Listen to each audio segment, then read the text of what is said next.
welcome back.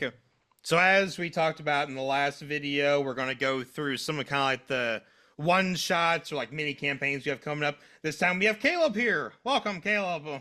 I'm here and totally not late. He's here to suffer with the rest of us. So the first one we're going to talk about is Darkest Dungeon, and let me go ahead. I'm just going to go ahead and share my screen. I see pretty much no reason not to. Oh, look at it. Look at it. Look at the artwork. Someone did a really good job. The artwork's done by Red Hook, but the person who actually did the guide is this dude. Fucking did phenomenal work. That is really good looking. So, I'll quickly run through it. I'm sure a majority of people have probably just seen Darkest Dungeon. Maybe not played it, but they've seen it. Overall premise is that, like I said in the video before, your ancestor called you here because he fucked some shit up and wants you to clean up his mess.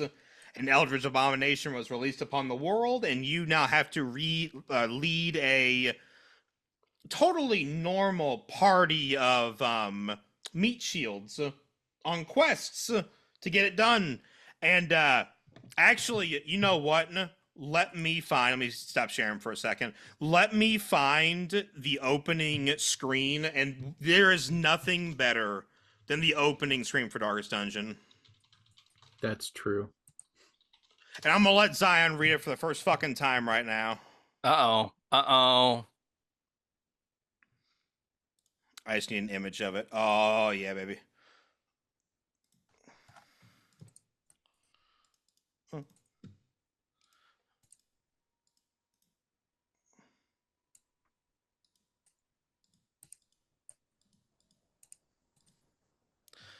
All right, this'll do.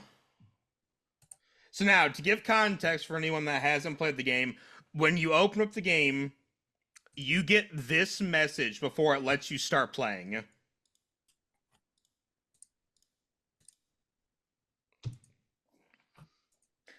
Darkest Dungeon is about making the most of a bad situation. Quests will fail and must be abandoned. Heroes will die, and then they die, they will stay dead. Progress autosaves frequently, so actions are permanent, and they are. Every single time you attack in Darkest Dungeon, it autosaves, so you can't save scum. I know people have tried to save scum in the past, but this shit is like, they locked it down to where every action now autosaves, which is, I mean, get it right. The game expects a lot out of you. How far will you push your adventurers? Because you have a choice to leave anytime you want, but you risk stress, which is a mechanic we'll get into, but you can save your people's lives. How much are you willing to risk in your quest to restore the hamlet? Will you sacrifice to save the life of your favorite hero? Thankfully, there are always fresh souls arriving on the stagecoach. So this right here really kind of like sets it up. You're going to fucking die. You're going to make bad decisions. It's about making the most of bad decisions. The game will punish you, but don't worry, because if everyone dies, and they probably will your first couple times through, just get literally 4 new people. And that is just such a great like start to like a game. It's fantastic. Yeah. Oh, that's so good. That actually sounds like my type of game in a weird way, because is it a roguelike? Yes. It is. Okay, so I love roguelites and roguelikes.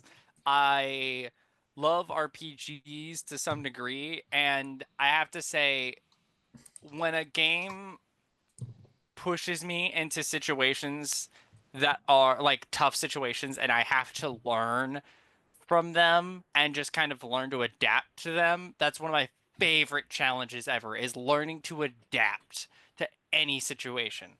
And so that sounds like my cup of tea right there. I'll go The ahead. game is brutal, and I love the art for it too. Oh, the game is brutal. So here's another one. So this is the main opening, the screen for Darkest Dungeon.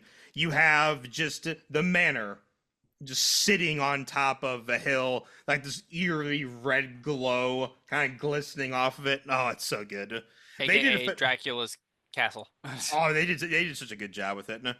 So in the because now I'm taking from several different sources, and then I'm going to sprinkle in my own ideas too. What started me down this path was I looked up to see if anyone else had done it, and someone wrote a really pretty good idea comprehensively of how they would run like a full campaign based around it.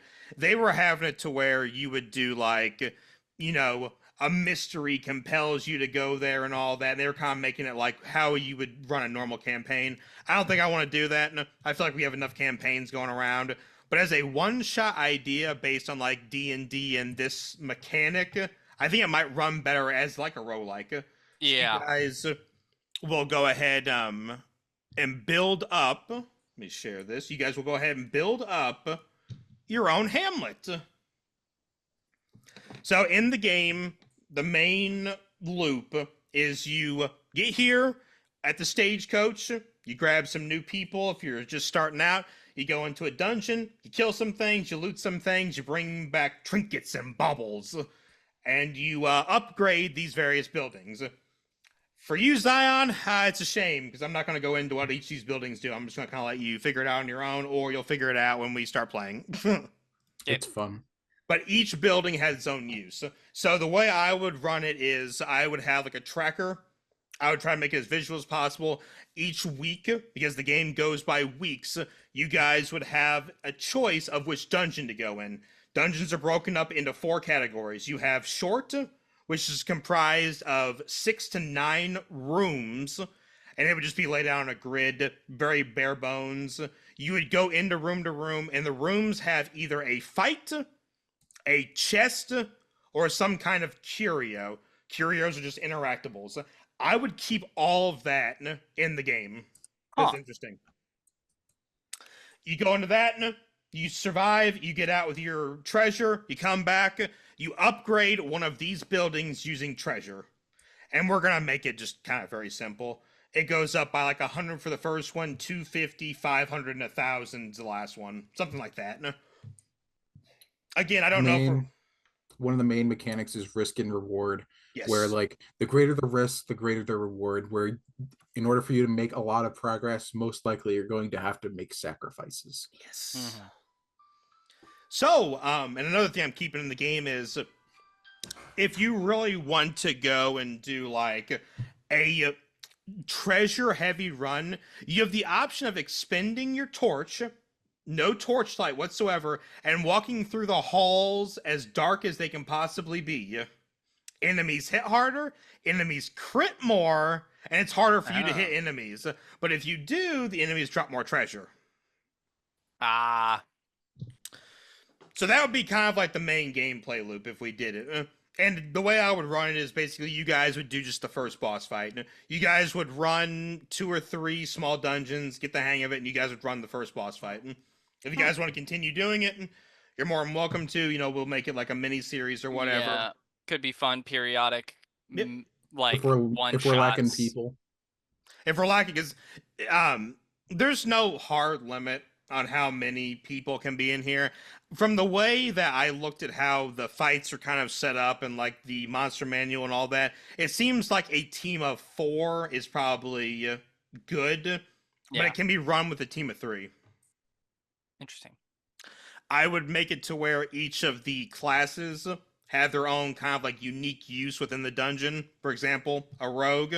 Rogue has a better time picking chests. It can pick lock chests so you get even more treasure, and it can disarm traps, of which there are an assload. Mm-hmm.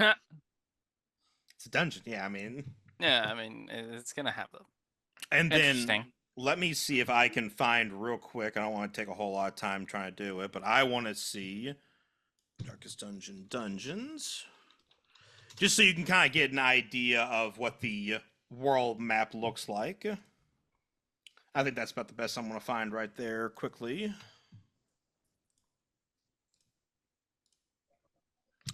So this is kind of like what I would keep looking like. So you have 4 main areas you are allowed to go to at any time. The areas will scale with your character's level.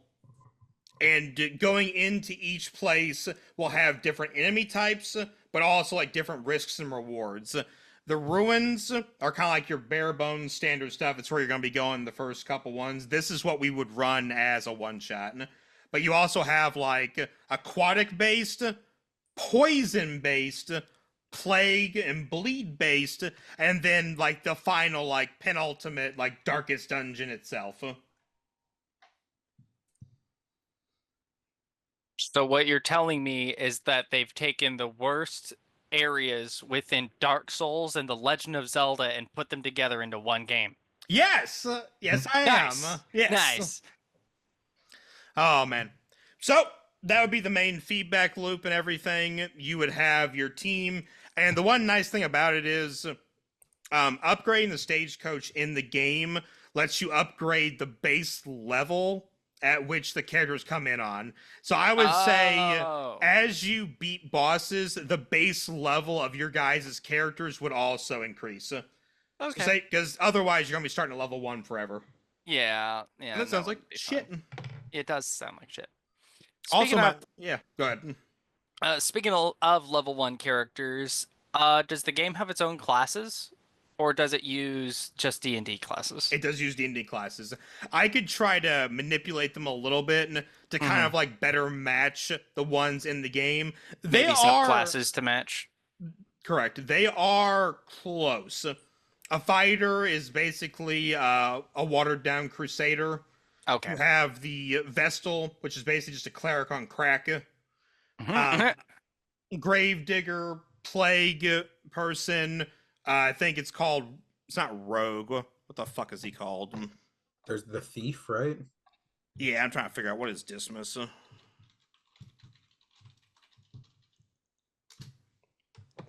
Highwayman, which is your rogue. Then you have things like an arbalist, like a barbarian. You have my favorite, the flagellant, where you flage yourself and then beat shit out of people with it. Oh, it's great. The broken ass spear wielder. There's the court jester as well. The jester. Ooh. That is probably one class I will have to put in the game. Manually. Because stress, and we'll go ahead and talk about it now, is such a huge, crucial component to doing long dungeon runs. So, the way the rules as written by the person I'm stealing all this from, thanks to you, your name is Kennedy. I appreciate you doing the hard work. I'm going to change a little bit of it, but I'm stealing most of it. Thank you. You gain stress, and his was based on the game, so it's like from 0 to 200. I'm not doing that. That sounds like a lot of work. I'm doing 0 to 8. Every time an enemy crits you, you will take 1 bar of stress. Every time you run into a trap, you will take 1 bar of stress. Anytime your health gets below a certain threshold, you will take a bar of stress. Abilities do bars of stress. When you reach 4 bars of stress, you will get an affliction. Let me read off the afflictions real quick, because you'll get a kick out of this. So the afflictions are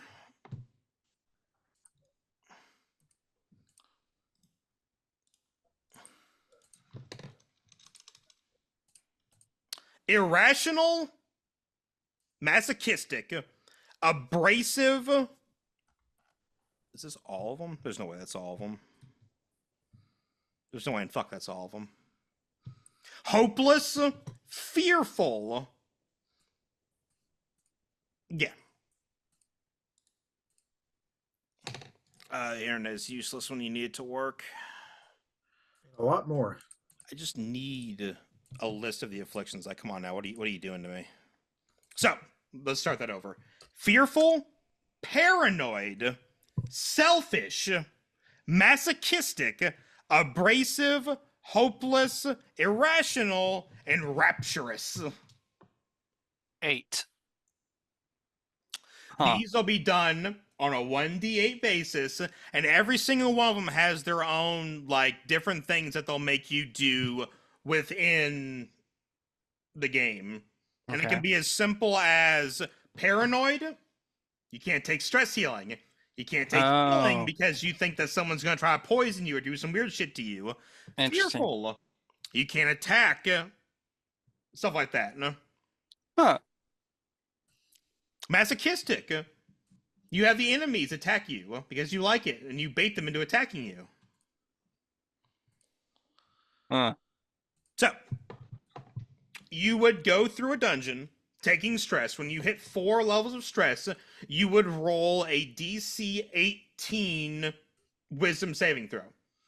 If you fail, you roll 1d8 and you take your lumps. You take your affliction. If you roll a 19 or a 20, or you have the skills where you can pass it, you gain a buff. I think there are a couple of those. Darkest Dungeon positive afflictions. I don't think they're called afflictions, but whatever.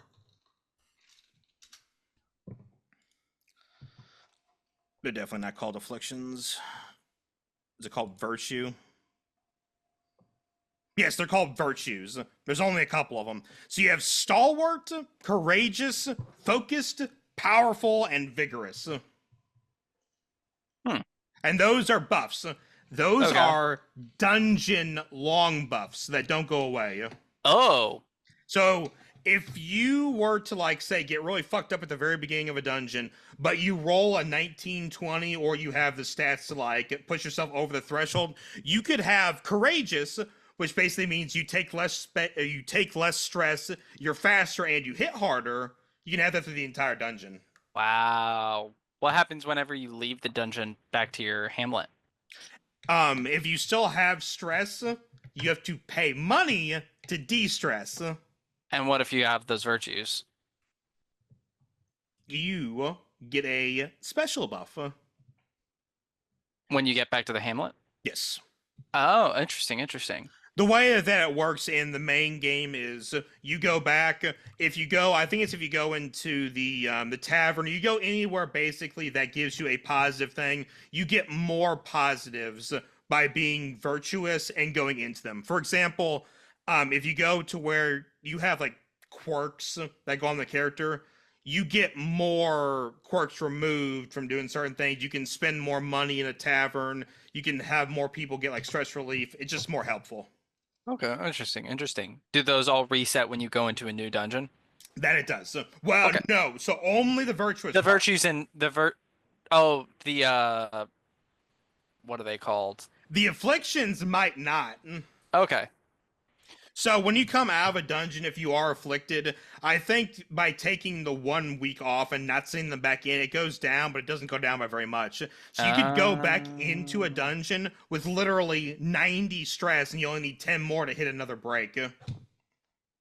That's kind of how it gets you. That's why you can't run the same group over and over and over again. Yeah, you're eventually going to lose a character purely to their The stress. afflictions. Now, stress also carries with it the risk of death. And what I mean by that is, if you hit 8 bars of stress, you have a heart attack and immediately go to 0 HP. Wow. So, Ultimate affliction. Say, for example, you get the irrational one, which has you roll a 1d4, and if it's a 1, you get an immediate bar of stress. Well, that could fuck you over very quick. Yeah. So, you would go into the dungeons. Dungeons are broken up, I said, into short, medium, and long. Medium and long, you have a choice to camp in the dungeon. And I'll have to make it to where certain classes can use certain abilities to, like, fix your stress up, heal yourself, give yourself buffs for the fights coming ahead, etc. We'll have to work that out. No? What's up? Bards. Bards. Oh, that's right. Yeah. So basically, bards will be like jesters. So I'll have to make it to where if you have a bard on your team, you'll get like a jester side effect where it'll decrease your stress. Interesting. You could theoretically take all of the classes that exist in Darkest Dungeon and homebrew them into subclasses. You could.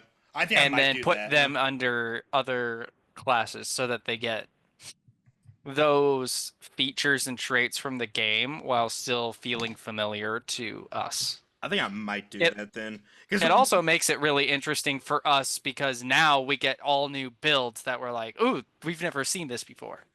So that could result in some fun shenaniganry.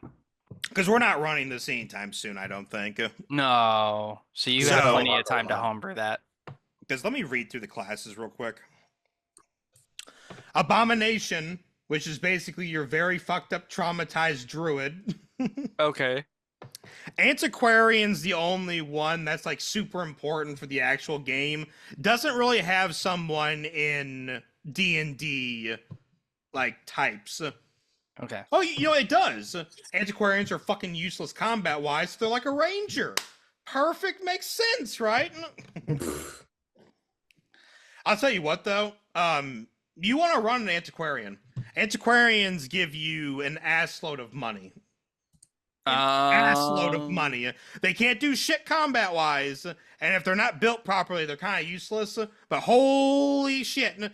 Instead of leaving the fucking dungeon with like 10,000 gold, you'll leave with like 40,000. Wow. Assload.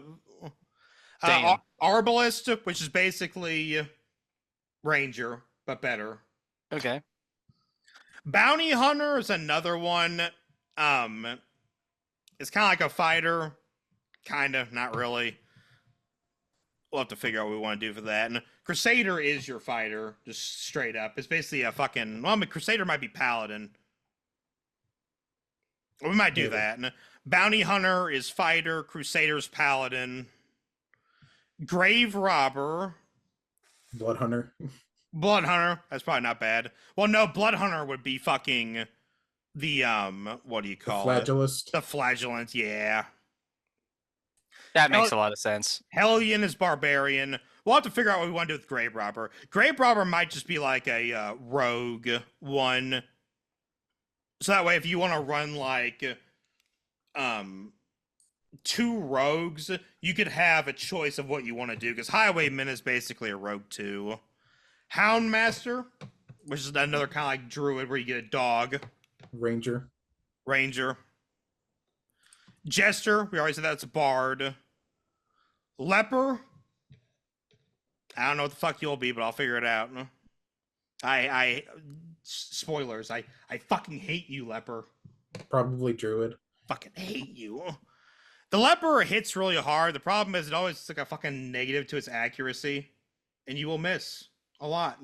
Wow. I don't want to fucking miss in a boss fight. I want you to fucking hit. That's true. Man-at-Arms is kind of the same thing. That might be like another fighter subclass, which specializes in defense. Musketeer is basically fucking whatever. Gunslinger. Occultist, there's your warlock. Yeah. This is literally the troll class. And I love it so much. It can produce the best heals in the game, but it is all RNG. Whereas, like, say, a Vestal is, you know how much healing you're going to get. It is very consistent healing. Occultist is a 0 to a fucking 180 I got one time. Wow. That's a wild range. You'll see fucking a 0 a lot more than you'll see any good ones, I'll tell you that much. Plague Doctor can be some type of, like, sorcerer. I already said Vestal's the healer. That can be like a cleric. Flagellant, shield bearer, kind of all that. So yeah, we'll figure it out, because the way I'm looking at these right now, there's a lot more combat focused ones as far as like melee weapons. Not too much in the way of spells. So if you guys want to run like a sorcerer or a wizard, I'll have to figure something out there. Yeah. But yeah, that's a good idea though. I'll just do that, then I'll make it towards the subclass. So you can still run everything you want, it'll just have a different subclass. Okay, doke. It'll make for some interesting combos. Give us a little bit of experimentation while still having some familiarity. And let me go ahead, share the screen one last time for dun dun dun dun dun dun dun. Book. So, you guys would go down to the hamlet, you'd go out on your quest to not die, and you would go against some lovely people. Let me... what's the best way to do this? Probably just so you can see the entire page. Oh, not that. That'll work. So, yep. Skip over that. Brigands! Veteran Brigands! Oh, look at it. It looks so good. Zion has no idea what any of these are, but it's great. Poison fuckers, like maggots, to try to kill you. It's great. Beautiful things like this, which is a bastard in the actual game. These fuckers. I'll tell you what, there's 2 enemies I hate every time I see them, because they're fucking meme enemies, but they'll fuck you up. These two things, unless you're running like a straight speed build, these things will outspeed you. This fucker will poison you every time. This fucking thing will crit you out of existence every time. I fucking hate dogs. I hate dogs in video games. They can suck a dick. These snakes are cancerous. But yeah, so I mean, someone went through and really took the time to like do every single enemy. They did some traps and everything else too. Like so they put a lot of effort into it. Damn. This is also why I want to include like curios, because they have sections for curios in this book. Ooh. Okay. Skip all the way down to the bottom.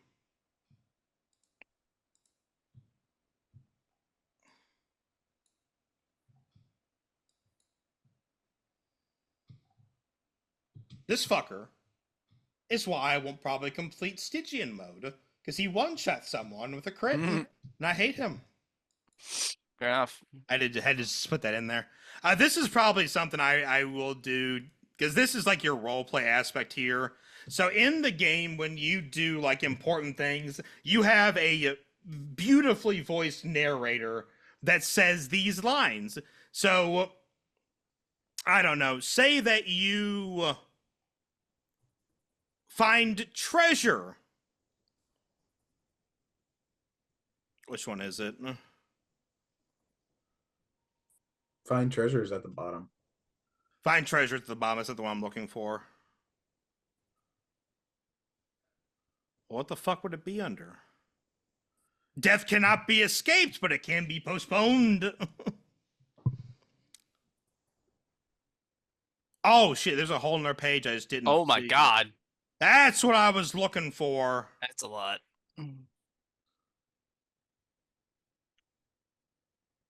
I still can't find... Situational one-liners. Oh, they're great. Like Indulge decimated, yourself. obliterated, yeah. Another one falls. I cannot find my favorite one. And I don't remember all of it, too. Fuck it. It's something like, overconfidence is a slow and insidious killer. Oh, it's great. I love it. And the person that does the voice lines is fantastic. But yeah. So, we'll probably roll a dice to see which one of these. And when you fucking die, we'll give you a little monologue. Fun. But yes, that's kind of like the basics of it. You guys will go through. Interesting. We'll do a one shot on, see if you guys like the idea. If you do, we can do a full thing. There are bosses and everything down below. You run into the first boss, I think we're probably about 5 or 6 hours into the game, so it's not too long. And that way you'll get kind of like a good idea of how the game itself will run. Interesting. Any questions before I kind of do like the final closing remarks or anything? No,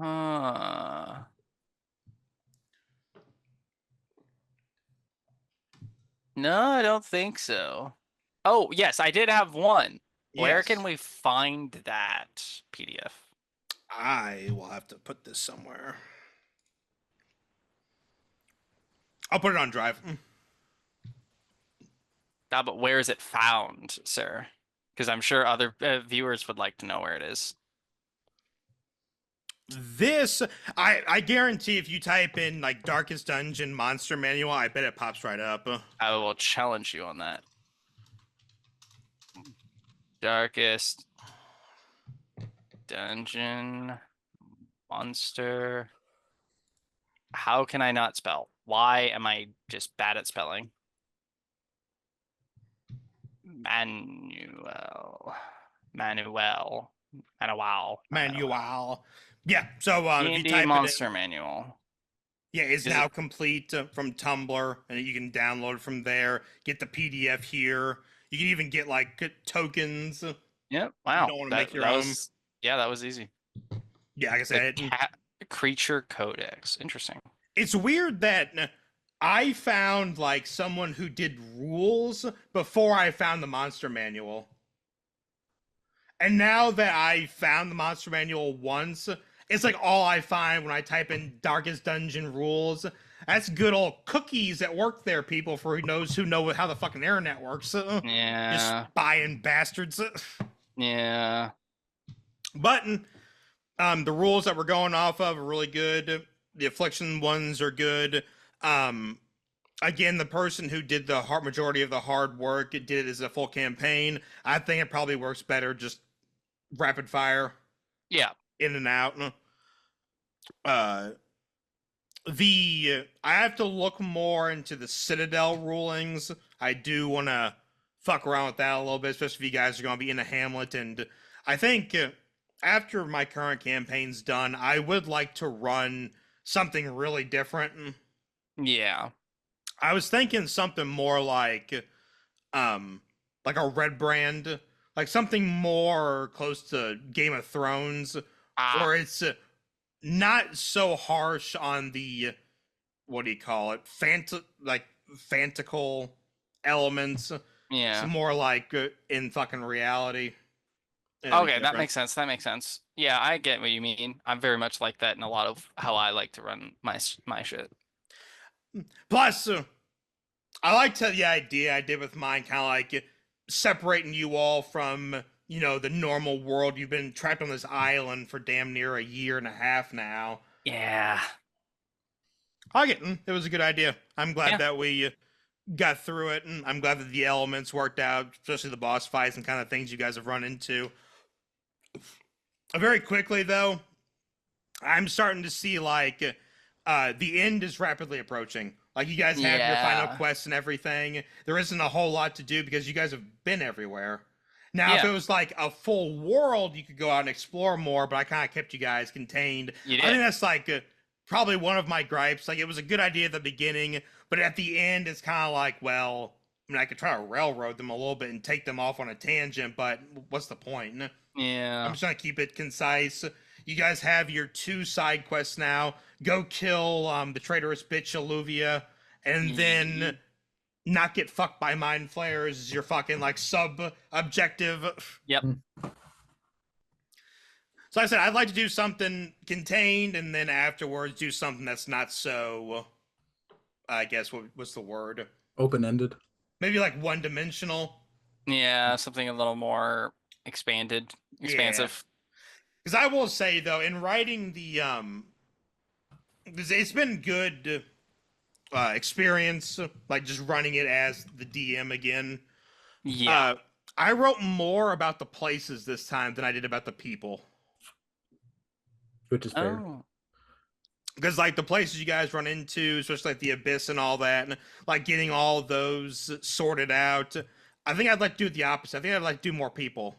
That makes sense. When I wrote, like, the characters out, and I can see it, especially in, like, fucking Dorian and, like, the fucking dwarf and the elf. Yeah. It's like, I gave them character tics. One's an asshole, one's not. Shit like that. So we'll see. Oh yeah, that's Darkest Dungeon for you, and a little fucking insight to the campaign that we've been running now, which is, I'd say, you guys probably only have like 30 episodes worth of stuff left. Damn. That in real lifetime is like probably like fucking 8 months, but we'll see. Right. But yeah, if you guys have no questions, we'll go ahead and end the video there. Yep, Darkest Dungeon, where I'll fuck all my characters in a dark corridor.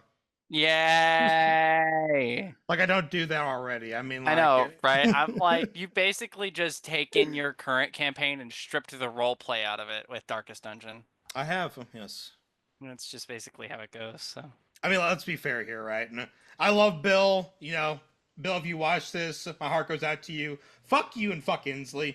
Every serious moment that I try to have is undercut with your fucking gay little fairy. I hate you so much. It's completely undercut with him grabbing a shield and filling it up with water and him taking a bath. Or just like bending over, getting on all fours and spreading his cheeks for the monster to go into him. Or trying to have another player slaughter a god and just creating a little cloud that's just a heart. I'm like, dude, I'm literally about to have my character's most dramatic moment, and you're literally trying to be like, the power of friendship. Like, Love you. it's the back and forth that I do like, as I'm sure you guys have all seen the meme, and I'm sure anyone watching D has seen it once. You know, why can't you fuckers, or like the players would be like, why can't you DM like Matt does? Well, why can't you fuckers be like his players do, right? Yeah. Like, you know, different tables have different things, but yeah, It's a give and take. Yeah, it's everybody's unique play style as a group. especially Bill, you gay little fucking Oh furry. I my hate you. god. I hate you so much. Because especially, like you said, the Alluvia one was one of them. There was a couple other times too. Oh, when you guys were supposed to have this like serious moment with the warden who's fucking just been through it, trying to keep her people safe in this war-torn realm, and Inslee's over there like, yeah, you guys just like beat and enslaved me, like. Yeah. He's just like poking the bear. Oh, it's great though.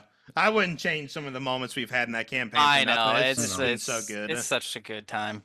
But I will say that though, if I run a serious campaign, I will fucking stab you. I will literally drive to your house and stab you if you ruin my fucking good moments with bullshit. Just fucking. If he messes up my moment whenever Uncle Mountain meets his mom and he starts flirting with his mom, I will literally kill instantly. No, if I was a betting man, and I am 100%, there's a fucking sex joke to be made when you meet your mother. Either it's gonna be incest related, it's gonna be like, hey, Uncle Mountain, who gets first turn, right? Or he's just literally, Inslee's just gonna be like, hey, I have no dick, can I go ahead and still grind up on the leg? Like, it's gonna be something. God, He's gonna use his axe like a baseball bat and launch him to the moon. Oh man. Yeah, because that's another fucking moment. But yeah, I said it's been great. If I do a serious campaign, like a grim dark one, I will murder you all. All right, that's enough for this episode. We kind of got off tangent there, but fuck it.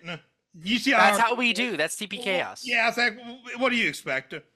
Have a good one. We'll see y'all next week. Just remember, I hate all my players. Bye! Bye! Thank you guys for checking out today's video. We post videos every Monday, Wednesday, and Friday for more glorious D&D content. Please like, comment, subscribe, throw it all down below. We always appreciate it, and we will see you guys next week.